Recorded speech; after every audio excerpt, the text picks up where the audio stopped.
ever since the groundbreaking days with Genesis. And he's also been at the forefront of the world music movement. He's been an activist for Amnesty International for very many years, and he is behind a fascinating organisation called simply The Elders. His new album revisits the Peter Gabriel catalogue, accompanied by an orchestra, and we're going to be hearing more of that later. But first, the man himself joins me. Welcome. Thank you for coming in.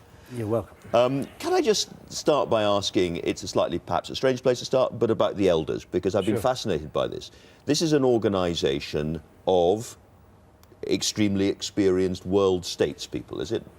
Indeed, and the idea was really, as trust in institutions and government declines around the world, there are still individuals around who are trusted and have led extraordinary lives, and the thought was if you could get a group of them together, a small group, and they could focus their energies, that there might be some way that their wisdom and experience could be usefully engaged. It's like a sort of world senate or upper house of the real greybeards. You've got Nelson Mandela's been on it in the past, I think. Tutu. He founded it. Tutu is our chair, then Kofi Annan, Mary Robinson, Grove Brundtland, Jimmy Carter. I mean, there's a wonderful. I think Senator George group. Mitchell might be a candidate member before long. So this is a sort of, they come together, and what happens to the discussions? I mean, are they then going to be publicised, or?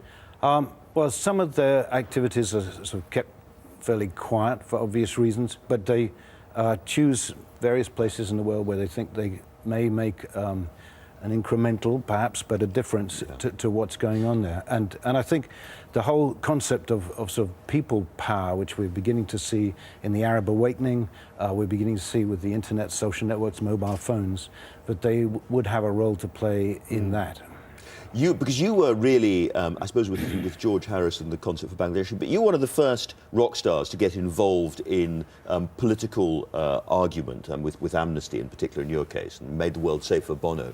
One of my colleagues put it like that.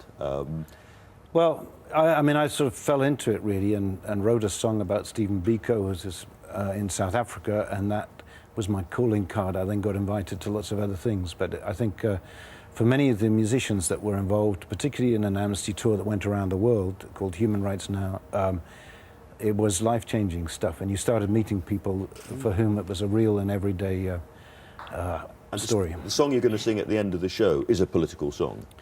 It is, yeah, and that was, I think, partly inspired by an Amnesty report on torture in Argentina, so it was really trying to talk about a prison of conscience. And I should emphasise, you actually put your money into these things. You don't just you don't sign a petition and wave and move on. No, there is money, and I mean, I work now with another organisation called Witness.org, which is a human rights organisation using technology and video. So that's more of my human rights focus, but I still do things with Amnesty and definitely with The Elders. Let's talk about the music, the True Blood, which is. You have a full orchestra. It makes a heck of a noise. No, it's amazing. You know, you get used to performing with a small group and some pre-recorded elements, and here's a large stage full of wonderful players. And as with, I have to say, of being of the generation who went out and bought their Genesis albums way back, but the move from a very, very big, rich sound down to a kind of almost silence and a piece of vocal music, and then back up again. And it seemed to me that putting an orchestra behind you allowed you to play with that at an even deeper level. Yeah, the sort of dynamic range I think you get is much richer and fuller. So. It's exciting, I think, to go from those stark moments to the full fleshy ones. I was just looking at some old pictures. Do you sort of recognise the sort of lithe young man that was there in the old days? Just about, yeah. I mean, I think all a healthy part of growing up. And presumably we won't see Genesis again, will we? Or with we yourself actually had in some it? Conversations a couple of years back, but it became a sort of bigger project than I felt I could take on. But I mean, the door is not locked. The door is not locked, and meanwhile there's some great music, and we're going to hear it later on. So thank you very much for coming in to talk to us.